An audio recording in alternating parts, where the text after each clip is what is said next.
So that scene I picked in particular because it had many funny. It's a serious kind of subject, and it can be very clinical and also kind of icky because nobody really wants to talk about that stuff. But I picked it for the humor in the story because it's also, if you think about it, sex is funny.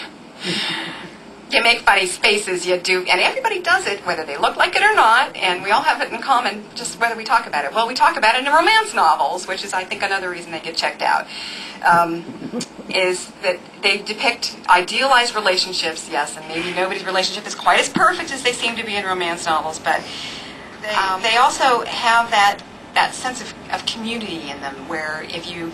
I never forget when I'm writing the isolated woman who lives in Lodgepole, Montana? I learned that from Jack, it's Lodgepole. She's got no community. Her family of choice is her family of origin because she can't get away from them. And goes to the library or to the bookstore or whatever, and lesbian fiction, and particularly romance novels, are her only connection to the community. And she turns to them for the learning to be what it might feel like to be an out lesbian, or at least to understand the jokes and understand what she might be missing in the world. And so I picked a couple of little short things that have the jokes in them, because you can't pass up a captive audience because you're going to get the jokes. The club met at Port St. Lucie, where I was there for a week and had a wonderful time. And I kept thinking, what if that fitness trainer was a lesbian, and what if, and I was there with an all-lesbian tour group, and I thought, wouldn't she be just like a kid in a candy store? And what would her life be like? And wouldn't she just have like a woman every night, and it would be the greatest week she'd had in a while? So I thought about that, and that's not the story I wrote, but I thought about it for a while. I meant to write that story, but somehow the characters kept growing, and then the relationship thing happened, and then it turned out she was in love with her best friend.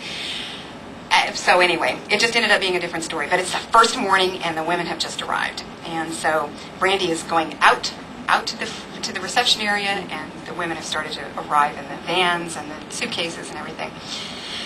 312 lesbians.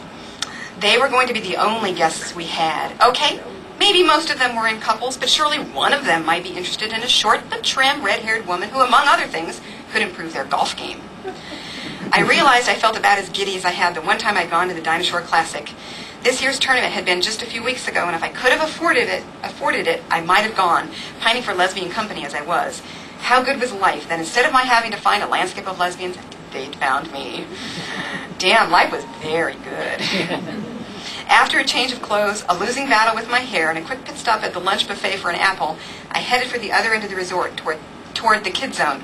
Of course, it was a longer route to go by reception on the way, but I couldn't resist. Brandy, can you lend a hand with a cue? Randall interrupted what I thought was an inspired commercial jingle for Lesbian Delights. See, I didn't sing it for you. But Randall had been put on this earth to squelch all the fun out of my life. Well, I've got a couple of minutes before Ria's expecting me. I helped Sarah and Steffi from Sausalito find their room keys and explained the weekly calendar while reiterating their freedom to do whatever they liked.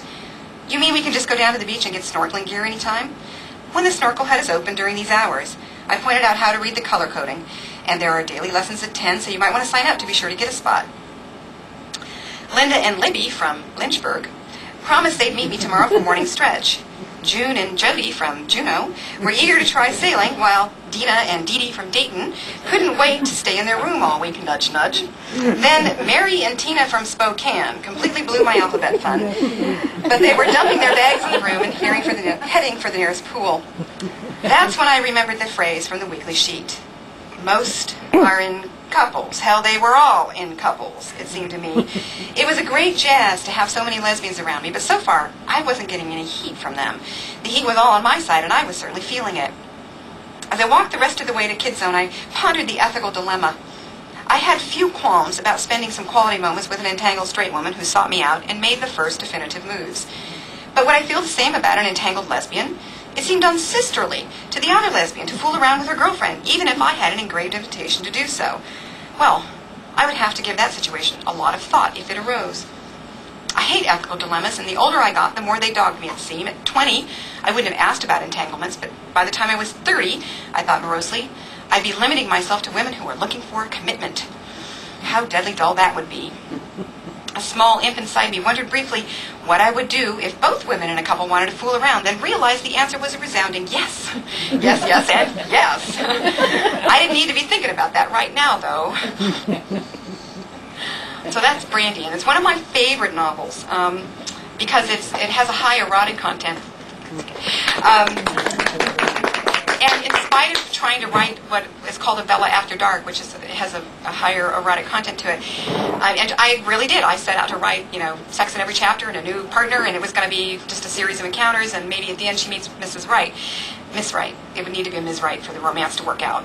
And that's what I intended to do, but then I ended up writing what I think is one of my favorite romances, because Brandy is so young and kind of clueless, and so is her girlfriend, and they kind of don't think that they're old enough to be thinking about a future and a permanence, and that the lives they lead, they don't have a lot of money and they don't have a lot of permanence to their lives, doesn't mean that they should look for permanence between the two of them. And they finally decide that maybe they should. And I've written 2 short stories about them since. One's in Deep Waters 1, which is available now, and that's a collection of short stories I wrote with Radcliffe.